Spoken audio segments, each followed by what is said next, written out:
విష్ణుమూర్తికి అసలు సుదర్శన చక్రం ఎలా వచ్చింది?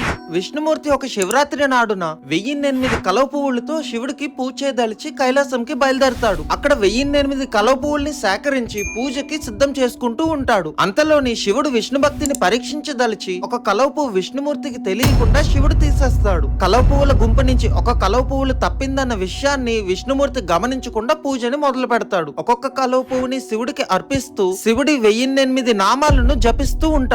1007 కలవ పువ్వులు అయిపోయినప్పుడు ఆఖరి కలవ పువ్వు మాత్రం కనిపించదు. విష్ణుమూర్తి చుట్టుపక్కల చూస్తాడు గాని ఎక్కడా ఆ కలవ పువ్వు అయితే కనిపించదు. అప్పుడు విష్ణుమూర్తి, నన్ను కమలనయన అంటారు, అంటే నా కన్నులు కమలం లాగా ఉంటాయి అని, అందుకని నా 2 కన్నుల నుంచి ఒక కన్నుని తీసి నీకు కలవ పువ్వు కింద అర్పిస్తున్నా అని చెప్పి శివుడికి తన కన్నుని అర్పిస్తాడు. విష్ణు భక్తికి చాలా ప్రసన్నుడై శివుడు విష్ణువుకి తన సుదర్శన చక్రాన్ని ప్రసాదిస్తాడు. అందరూ చెప్పండి, హరహర మహాదేవ.